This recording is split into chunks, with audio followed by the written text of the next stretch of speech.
Bom dia, pessoal. Sou a professora Clênia Batista e vamos dar continuidade a mais uma aula de biossegurança. Nossa última aula foi na sexta-feira passada, né, e hoje estaremos, né, dando continuidade ao conteúdo que a gente havia parado, né, na aula passada, que era sobre o controle de infecção hospitalar. Inicialmente, eu quero pedir desculpa, né, pela interrupção abrupta da aula passada, mas como vocês puderam é, perceber, né, eu estava passando por um problema de saúde aqui na família, né, e meu cunhado, ele acabou passando mal, desmaiou, e minha irmã, que estava com o meu sobrinho no braço, né, ela precisou me chamar para poder auxiliar ela. E aí a gente teve que encerrar a aula e eu peço, né, desculpa para vocês e agradeço a compreensão também, tá bom? Então, gente, dando continuidade a onde a gente parou, né, estávamos discutindo nessa questão aqui da biossegurança, sobre a questão, né, havíamos introduzido, vamos dizer assim, essa parte da Comissão de Biossegurança que tem a função, né, da CCIH de cumprir o que determina o regulamento interno dentro da, do que preconiza, né, o controle de infecção hospitalar. Então, é necessário descrever os cuidados relativos aos aspectos de biossegurança, estabelecer as rotinas de procedimentos no controle de doenças transmissíveis e manter registro das ocorrências relativas à doença. Então, essa comissão de controle de infecção hospitalar, que é a CCIH, ela vai ser responsável por colocar em prática, né, o que preconiza a biossegurança, por criar protocolos para evitar que possíveis acidentes ocorram e, quando os acidentes ocorrerem, fazer o registro deste acidente, como foi esse acidente, né?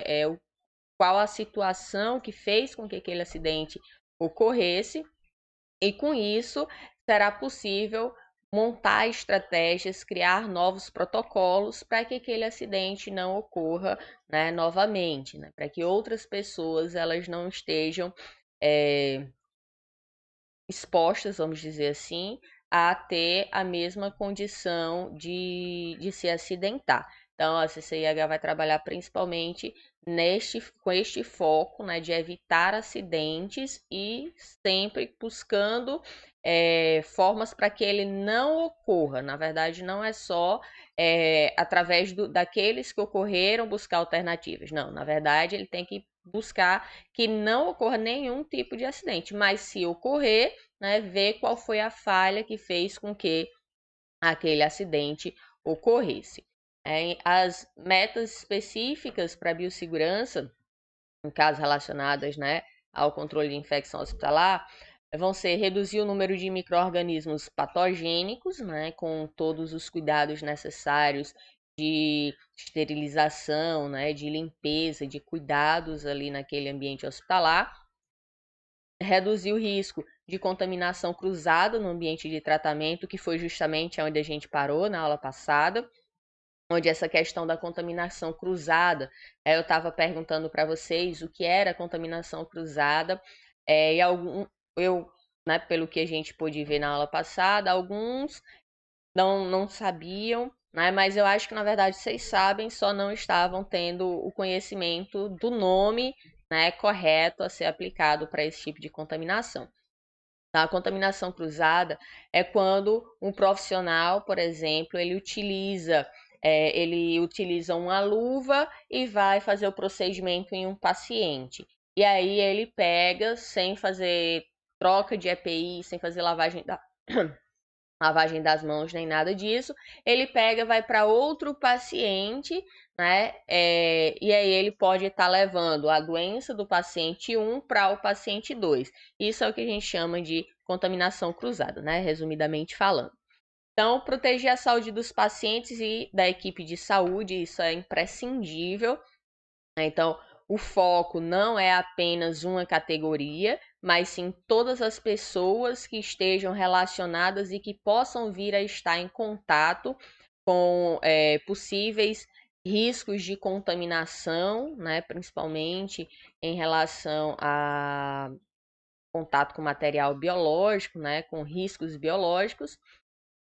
Aplicar as técnicas adequadas de controle de infecção, lembrando sempre, focando na questão da esterilização, limpeza, né, asepsia dos ambientes, estudar e atender às exigências dos regulamentos governamentais locais, estaduais e federais, dentro, né, do que é preconizado ali pelos serviços de segurança de saúde, né, pela exemplo, a Anvisa, né, a Agência de Vigilância de Saúde aqui do nosso país, mas também o que foi específico para cada região, né? Por exemplo, a gente está vivenciando agora essa questão do Covid, onde a gente observa que em determinadas situações, certo protocolo de isolamento não está sendo mais igual vamos supor, do estado vizinho, né? Ou que ele precisa ter um isolamento mais restrito, ou que ele pode, né, afrouxar mais o isolamento.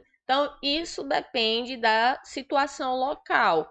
Por isso que é importante, né, se averiguar também o que está sendo descrito naquele momento para aquela região. E, lógico, sempre está acompanhando, está atualizado. E aí, os conceitos e definições em biossegurança. Então, antisepsia vai ser a eliminação de bactérias patogênicas e da flora residente na pele ou mucosa através de ações de substâncias químicas, que são os conhecidos, né, como antissépticos. O antisséptico vai ser uma substância que vai inibir a proliferação dos micro-organismos patogênicos em tecidos vivos, né? Então, quando a gente estiver falando, por exemplo, da nossa pele, então a gente está falando de antissépticos. Um exemplo que vocês podem estar pensando, né? Eu uso antisséptico bucal. Então, antisséptico bucal, por quê? Porque você está fazendo, né, a higienização ali com o produto, né, que é o antisséptico, num tecido, né, no caso aqui, num tecido vivo, no caso da boca, tá? Então, você está utilizando ali um material antisséptico, né, o produto químico, que vai estar fazendo a higienização da sua cavidade oral. A asepsia é o método empregado para impedir que determinado meio seja contaminado, né? Que a gente chama de meio asséptico. Então, ele estaria, né, limpo. A degermação é a remoção de detritos, impurezas e micro-organismos. Exemplo de degermação, ela pode ser feita através de detergente, sabão ou pela utilização de substâncias químicas como antissépticos. A descontaminação é a eliminação parcial de micro-organismos, porque dependendo de onde aquele, vamos supor que seja um instrumento, né, de onde ele ficar, ele pode vir a se contaminar novamente, certo? Por isso que é a eliminação parcial, é onde ele vai eliminar, mas que pode vir a se contaminar depois. Desinfecção é a eliminação de micro-organismos patogênicos de ambientes geralmente por meio químico, né? Que é onde a gente utiliza ali os materiais, os produtos chamados de desinfetantes. A gente, por exemplo, utiliza na nossa casa, né, para fazer ali a nossa limpeza doméstica. A desinfestação é a exterminação ou destruição de insetos, roedores e outros seres que possam transmitir infecções ao homem, né? Então, quando a gente está falando da desinfestação, a gente pode citar o exemplo da dedetização, né? Onde os profissionais vão dedetizar a casa, né? O condomínio, o estabelecimento, seja lá qual for, para eliminar aí possíveis pragas, né? Que a gente chama. Então, baratas, formigas, cupins, animais maiores, né, como alguns mamíferos, como ratos, certo?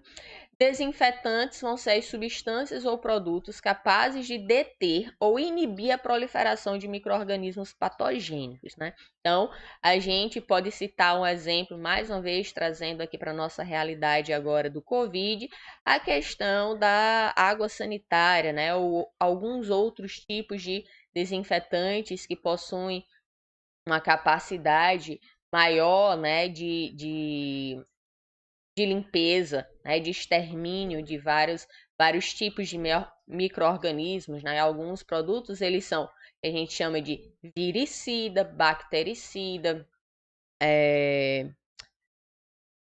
fungicida, né? Então, elimina ali bactérias, fungos, vírus. Então, esses possuem, né, uma capacidade muito boa de limpeza do ambiente. Então, a esterilização é a destruição de micro-organismos. Ela pode ser feita por meio físico, através do calor, ou por meio químico, através de soluções esterilizantes, e aí vai depender do equipamento, do tipo de material que você estiver utilizando, do uso dele, certo? Para poder fazer essa destruição de micro-organismos, né? Então, existem, por exemplo, alguns produtos que eles precisam ser esterilizados, mas eles não podem ir ao fogo, né? Porque senão, dependendo do tipo de material, ele iria ao calor, né? Não ao fogo, é ao calor, porque senão ele iria, por exemplo, derreter, né? Ele iria, pelo calor, perder ali a sua capacidade em relação à sua própria estrutura. Esterilizantes são agentes físicos, como estufa, autoclave, ou agentes químicos, né, como glutaraldeído a 2%, ou formaldeído a 38%, capaz de destruir micro-organismos. Tá? Então, são produtos esterilizantes, né, que podem ajudar aí também, né, na limpeza de acordo com a necessidade, né, de limpeza daquele equipamento, material, seja lá o que for. Então, a infecção cruzada, que a gente tinha falado, né, no final da aula passada e iniciamos hoje, ela é ocasionada pela transmissão de um micro-organismo de um paciente para outro. Muito comum nos serviços de saúde, como eu falei, né, quando um profissional ele acaba fazendo o atendimento de um paciente, não tem os cuidados necessários e vai para outro paciente, levando os micro-organismos de um para o outro. A infecção endógena são processos infecciosos decorrentes da ação de micro-organismos já existentes em um paciente. Ou seja, nós possuímos diversos micro-organismos, vou citar exemplo aqui, diversas bactérias que são benéficas ao nosso corpo desde que ela se mantenha em determinada região. Então, um exemplo, nós temos bactérias no nosso intestino, como a E. coli, né, a Escherichia coli, que enquanto ela estiver no nosso intestino, ela não vai ela pode não vir a provocar nenhum malefício, né? Então, nós precisamos de bactérias junto, né, com o nosso trato digestório, devido a questões de metabolizar alguns nutrientes.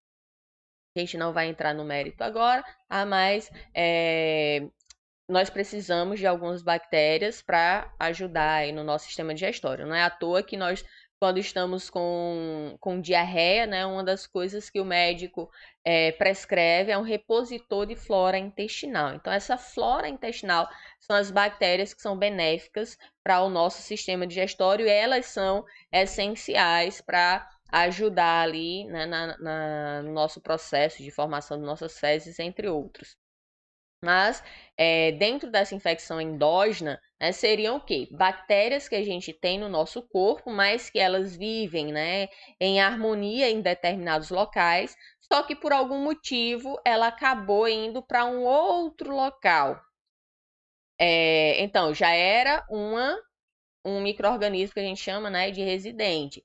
Só que aí ele vai e causa um processo infeccioso. Por exemplo, uma bactéria do trato digestório, né, que sai ali junto com as fezes, acaba indo para o canal geniturinário, né, que pode estar causando ali, por exemplo, infecções urinárias na pessoa, tá?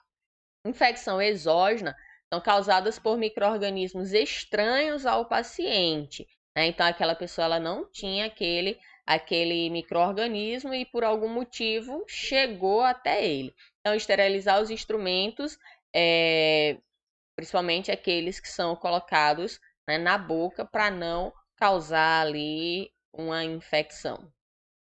Infecção nosocomial são aquelas que a gente chama de infecção hospitalar, tá? Então, a infecção contraída em um ambiente hospitalar, como, por exemplo, germes adaptados e ultra-resistentes. Por que adaptados e ultra-resistentes?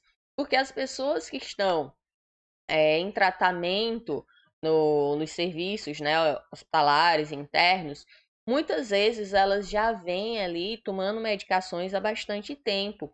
E aquelas bactérias, elas acabam se tornando resistentes àquela medicação.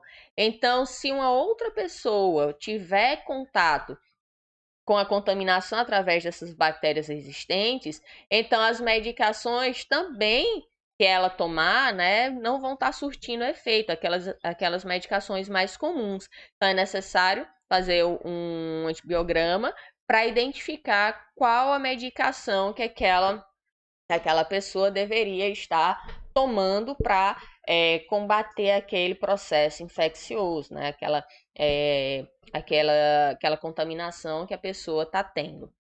Na verdade, deveria ser algo rotineiro, né, dos profissionais médicos sempre pedir um antibiograma, pois às vezes a maioria eles vão utilizar os antibióticos, né, aqueles que são mais convenientes para eles, aqueles que as indústrias farmacêuticas é, dão certo patrocínio a eles, né, e aí muitas vezes você não precisaria estar tomando aquela medicação que é mais forte. Aquela bactéria que você estaria, né, contaminado, você poderia estar simplesmente tomando uma medicação mais fraca, que seria suficiente para eliminar aquela bactéria. Então, no momento que você está utilizando essas medicações mais fortes, seria a mesma coisa de querer matar uma formiga com uma bala de canhão, né? Então, eu poderia pegar até vamos supor, um palito, né, de fósforo ali para esmagar uma formiga. Mas aí eu pego uma bala de canhão e aí pode ser até que nem destrua, porque algumas bactérias ali elas começam a ficar resistentes àquela medicação. Então, é necessário se ter, né, o conhecimento da resistência bacteriana para que quando seja prescritas as medicações, aquela pessoa não acabe, aquelas bactérias, né, daquela pessoa não acabe sendo bactérias resistentes e aí a pessoa vai cada vez mais restringindo as medicações que ela vai poder tomar e sempre, né, ampliando para aquelas que são mais fortes. Então, um procedimento crítico é todo procedimento em que existe a presença de sangue, pus ou matéria contaminada pela perda de continuidade, né? Aquilo que fica, né? A produção de pus o tempo todo, fica sangrando. Então, a gente tem aí, principalmente, essa questão da presença do sangue num procedimento crítico. E aí, por exemplo, vocês na área de radiologia, é, pode ser necessário que vocês precisem fazer uma tomografia, um raio-x, algo do tipo, de uma pessoa que se acidentou, né? E aí tá toda arrebentada, tá sangrando em um monte de canto, então é necessário muita atenção por parte de vocês também, né? Na utilização dos EPIs, nos cuidados da higiene do local antes e depois que aquele paciente, né, for utilizar ali o maquinário para os exames de imagem para que vocês não acabem se contaminando e contaminando pacientes que venham ali depois também, certo? Procedimento semicrítico é todo procedimento em que existe a presença de secreção, né? Secreção orgânica, como por exemplo a saliva, sem a perda de continuidade do tecido. Então, a saliva é algo normal, né, na nossa boca, mas que diferente de um sangramento, né, a gente tem sangue, mas o sangue está dentro do nosso corpo, ele não deveria estar sendo extravasado.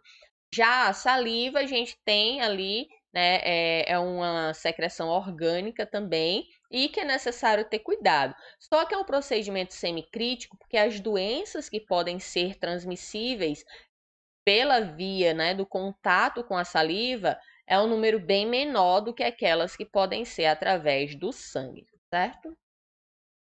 Os procedimentos não críticos são todos os procedimentos que não há presença de sangue, pus ou qualquer outra secreção orgânica, como a saliva, ou seja, a pele está íntegra, você não está entrando em contato com nenhuma mucosa, com nenhuma secreção corpórea, certo? E aí, gente, vou passar para vocês agora uns videozinhos, tá? animados aí para vocês em relação a, primeiramente, a um alerta sonoro para a higienização das mãos, tá? E segurança do paciente, que foi criado para que os profissionais de saúde lembrem da necessidade de lavar as mãos, né, quando eles adentram ali o local de realização do procedimento, certo? Então, prestem atenção, veja que interessante, né, e que de fato pode ajudar a salvar vidas no sentido de não estar sendo expostas pessoas a certos riscos, né, simplesmente pelo fato da falta de atenção em relação à lavagem das mãos, tá bom? Então, vou começar aqui para vocês.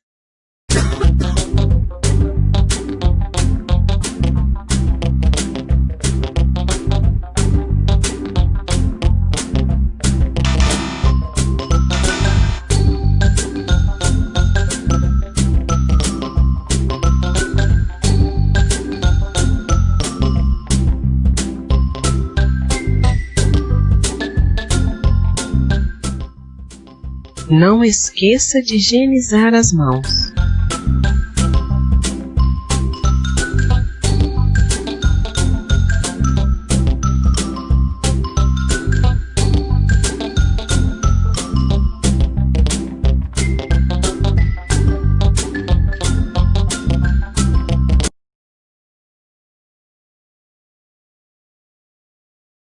Então, gente, um equipamento, né, como vocês podem estar vendo aí, tão simples, mas que ajuda bastante nesse sentido de lembrar, né, de lavar as mãos.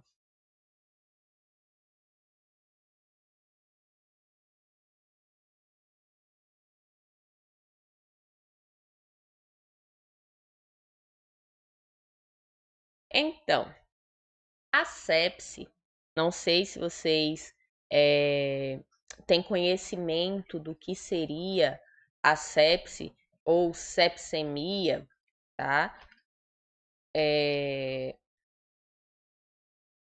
Se vocês já ouviram falar, né, já entraram em contato, já tiveram, certo? A sepse. Então, a sepse, ela é uma complicação potencialmente fatal de uma infecção. Antigamente ela era conhecida como septicemia ou ainda infecção no sangue. É uma doença complexa e potencialmente grave. Ela é desencadeada com uma resposta inflamatória sistêmica acentuada diante de uma infecção, a maior parte das vezes causada por uma bactéria, mas pode ser viral também, tá, gente?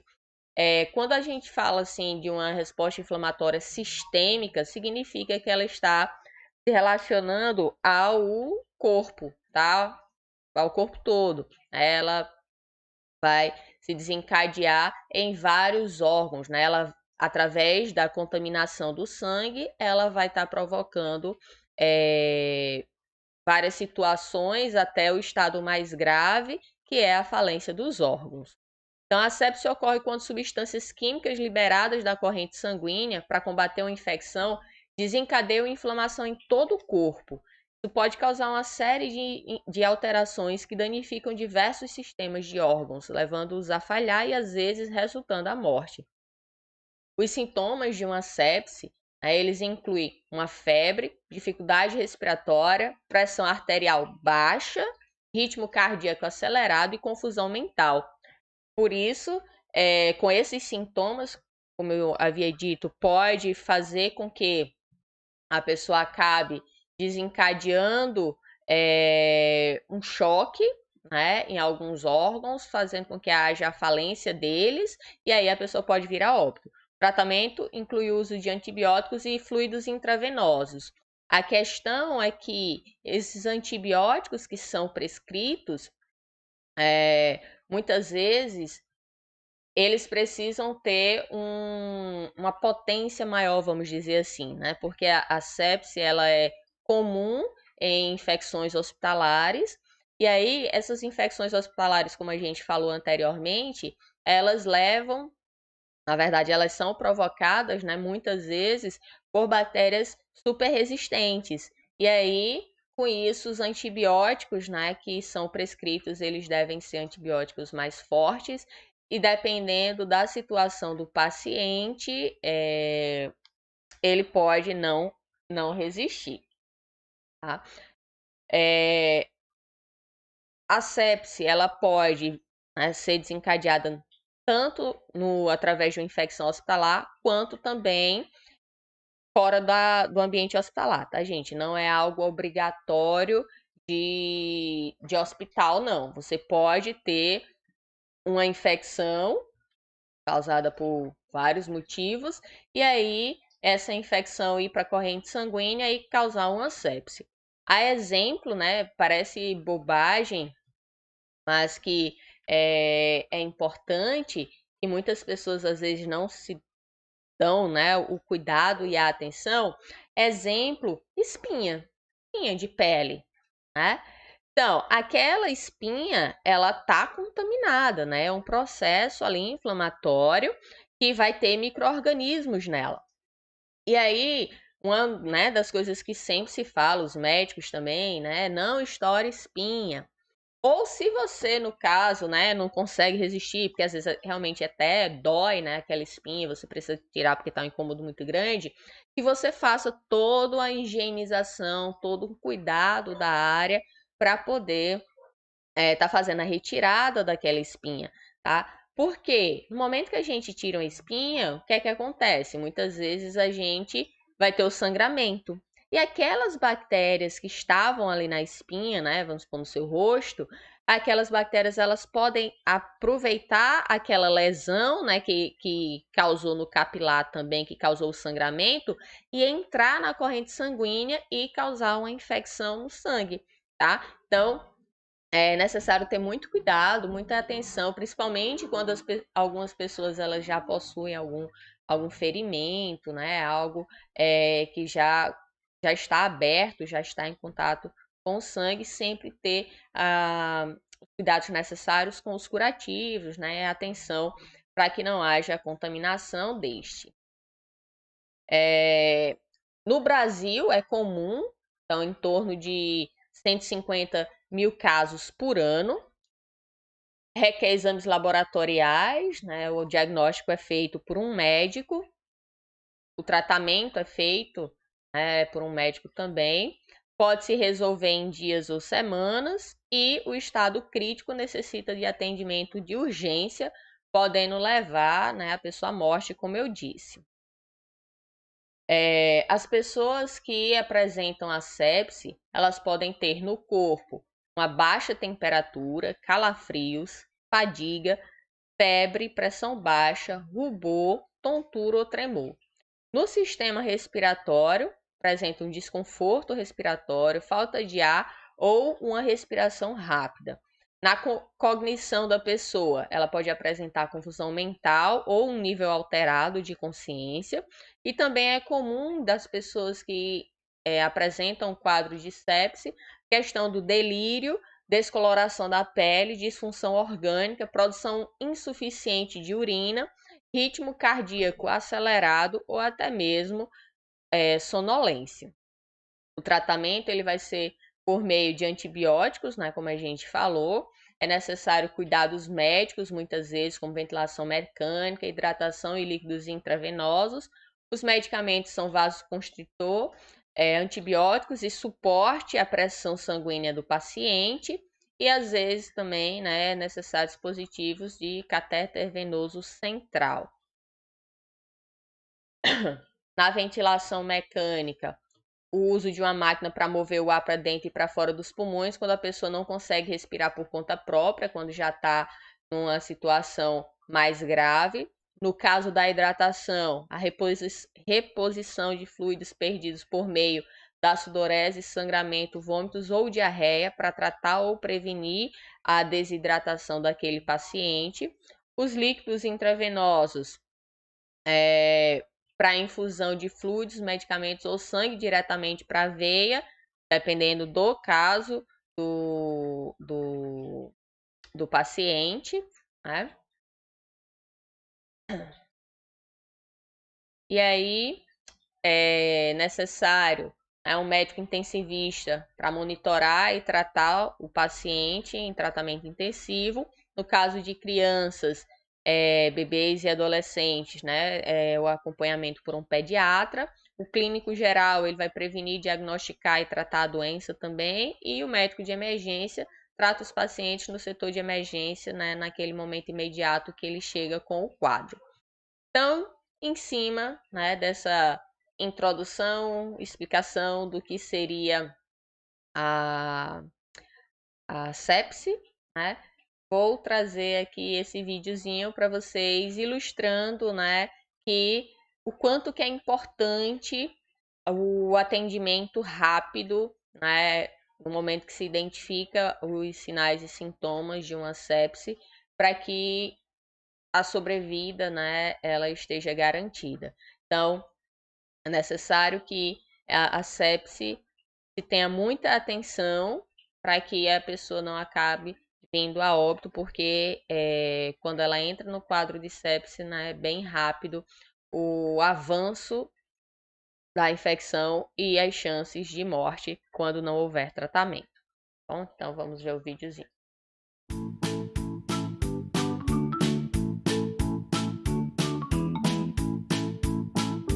Noemi, não estou me sentindo bem desde ontem. Deve ser uma gripe forte, mas não preciso ir ao médico. Mas pai, vai que não é só uma gripe. Vamos ao hospital sim. Estou com muito sono, com muita sede. Não fiz xixi o dia todo. E essa tosse que não para. Nossa, mas está lotado. Falei que não queria vir. Agora vamos ficar o dia todo aqui.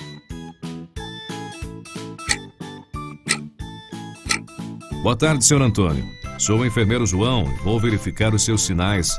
O que está sentindo? Cansaço, fraqueza, falta de ar, tremedeira. Boa tarde, doutora Flávia. Temos um possível caso de sepse. O paciente está com a pressão e a oxigenação baixa. Ok, já estou indo. Senhor Antônio, te examinamos e vamos abrir o protocolo sepse para o senhor. João, pode colher os exames, iniciar o soro e antibiótico. Pode deixar. Mas doutora, o que ele tem? Por que ele está aqui na emergência? O senhor Antônio está com sepse pela pneumonia. Mas o que é sepse? A sepse acontece quando o corpo responde a uma infecção atacando seus próprios órgãos e eles deixam de funcionar bem. Você já deve ter ouvido falar nisso como infecção generalizada. Por vezes, a infecção pode estar em apenas um órgão, como, por exemplo, o pulmão, mas provoca em todo o organismo uma reação que compromete o funcionamento de vários órgãos se não tratarmos adequadamente. A doença pode ser grave e até matar, mas vamos torcer para tudo correr bem com seu pai. Que bom que trouxe ele a tempo, então, porque ele poderia piorar em casa. Sim, e ele já está melhorando, pois foi tratado rapidamente, mas precisará ficar internado por alguns dias.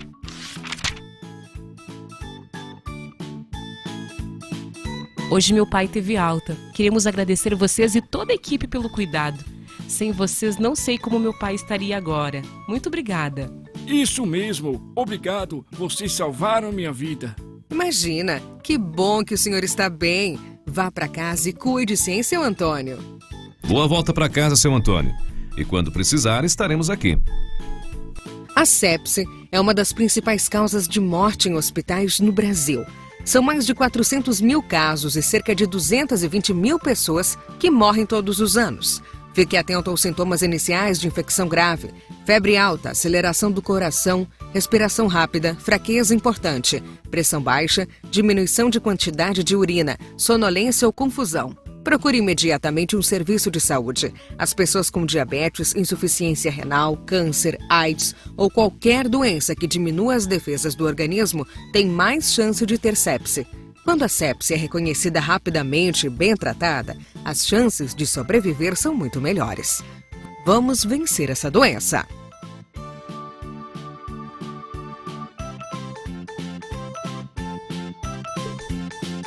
Tá, aproveitando aí, reforçando que 13 de setembro, né, é o Dia Mundial da Sepse.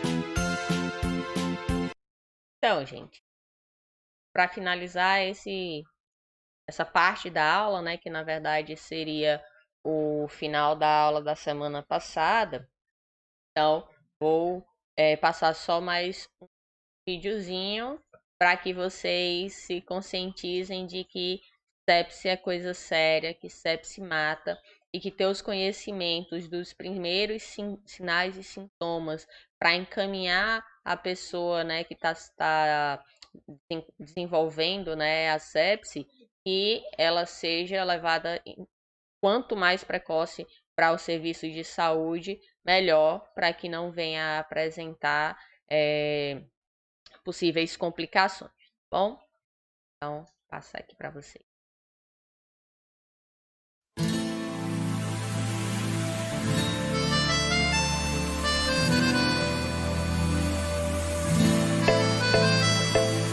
A sepse mata de montão. Você não sabe do problema, não, não. Vamos te ensinar então do que se trata esse dilema. Só um momentinho. Febre alta, pressão baixa, confusão, falta de ar. Os órgãos são atacados, sepse pode até matar. Pode ser pneumonia ou outra infecção. Tem que colher os exames e tomar medicação. A sepse mata de montão.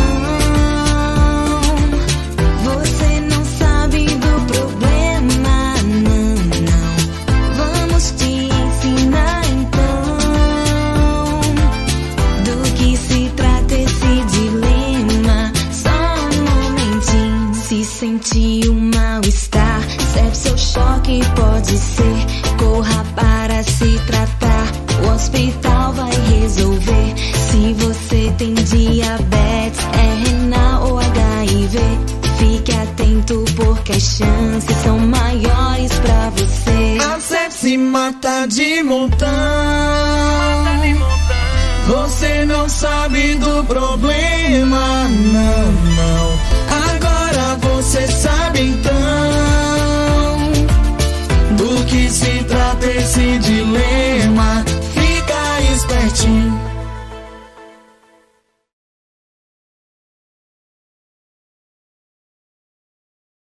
Então, gente,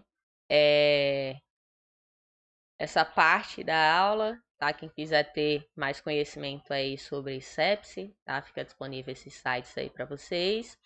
Espero que vocês possam ter assimilado um pouquinho mais sobre essa questão das infecções, né? O controle de infecção hospitalar, e alguns conceitos, né? E a colocação da biossegurança, colocar em prática os conceitos, a aprendizagem, as diretrizes governamentais e dos serviços de saúde e vigilância sanitária, né, que são extremamente imprescindíveis para que nós possamos, né, cada vez mais ter, vai ser contraditório aqui, cada vez mais termos menos problemas em relação às infecções hospitalares, né? É de fundamental importância que a gente possa colocar em prática, né, o uso dos EPIs,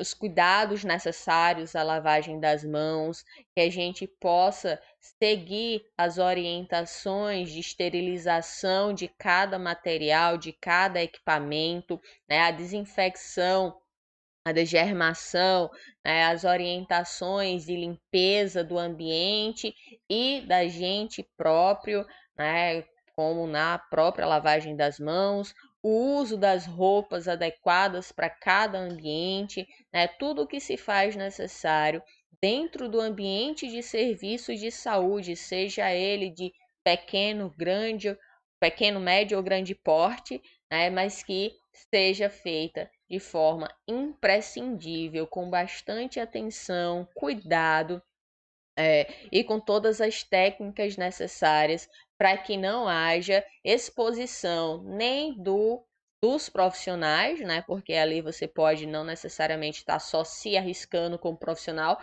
mas pondo em risco toda a classe de profissionais que vão estar podendo ter contato ali com certos contaminantes, mas também com os pacientes, né? Que os pacientes ali eles possam estar resguardados no sentido de não vir a se contaminar com algo a mais do que eles já tenham, né? Vamos supor uma pessoa que chegou com determinada infecção, que ele não adquira uma outra infecção por simplesmente estar num serviço de saúde, né? Então ali ele está buscando tratamento e a cura de determinada doença e não buscando, né, se contaminar mais e ter um prejuízo maior em relação à sua própria saúde.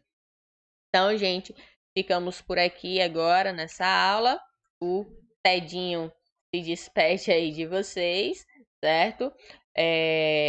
Vou disponibilizar essa aula agora para vocês. E enquanto isso, já vou gravando a próxima também, certo? Tenham todos um bom dia e aproveitem bastante a sexta-feira de vocês. Então, por hoje é só. Tchau, tchau.